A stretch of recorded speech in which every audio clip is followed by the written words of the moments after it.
आणि राहुल गांधींकडून अपेक्षा आहे अशी प्रतिक्रिया छात्रों की गूंज कार्यक्रमामध्ये सहभागी झालेल्या निशा साबळे या तरुणीने दिली आहे। बघूयात।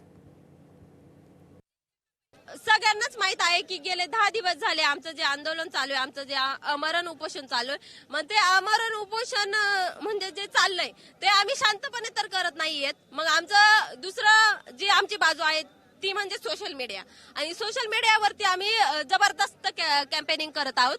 त्यांच्या थ्रू जे आमचे व्हिडिओज गेले, जे आमच्या रील्स गेल्या, जे आमच्या पोस्ट गेल्या, त्याच्यातून त्यांनी आमच्याशी संपर्क साधला आणि आम्हाला त्या स्टेजवरती, त्या मंचावरती बोलण्याची संधी दिली।